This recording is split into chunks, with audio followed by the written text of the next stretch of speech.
इंसान उतने ही सही उतने ही गलत, क्योंकि सबका अपना अपना दृष्टिकोण है, सबका अपना अपना पर्सपेक्टिव है।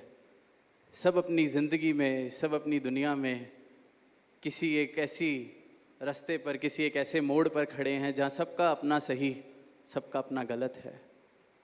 तो इसलिए किसी के ऊपर अपने सही गलत ना थोपे जाएं।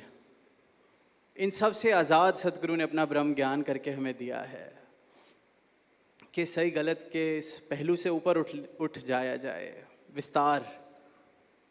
क्योंकि किसी का सही मेरा गलत हो सकता है और मेरा सही किसी और का गलत हो सकता है, और अपनी अपनी जगह हम सब सही। तो इन भावों से कि कोई और क्या कर रहा है, कोई और, तो ये भक्ति जो है, ये वैसे तो सबसे सरल पर उतनी ही मुश्किल, क्योंकि एक सूरमा बहुत ही बहादुरी चाहिए, बहुत ही बल चाहिए उस सब अहंकार का त्याग करने का जो मैं बचपन से लेकर इकट्ठा करता रहा। अब तक कोई मुझसे पूछता था आप कौन, तो मैं सीधा अपनी जाति, अपना कुल, अपनी डिग्री, अपनी उपलब्धियां, कौन से स्कूल में गया, कौन से कॉलेज में गया,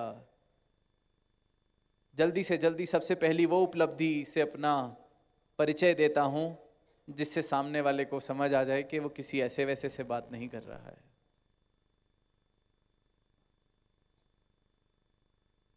इसलिए किसी के ऊपर अपने सही गलत ना थोपे जाएं। इन सब से आज़ाद सदगुरु ने अपना ब्रह्म ज्ञान करके हमें दिया है कि सही गलत के इस पहलू से ऊपर उठ जाया जाए, विस्तार।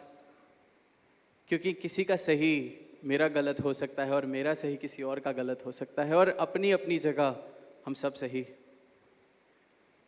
तो इन भावों से कि कोई और क्या कर रहा है, कोई और सही है कि नहीं, मैं सही हूँ कि नहीं, मैं सिर्फ इस पर फोकस करूँ।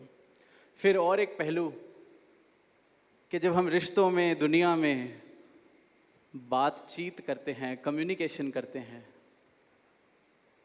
तो हमें लगता है कि मैंने तो कह दिया था, वो समझा क्यों नहीं, उसको समझ नहीं आई, उसको जो समझ आया था वो भी ठीक था, कहीं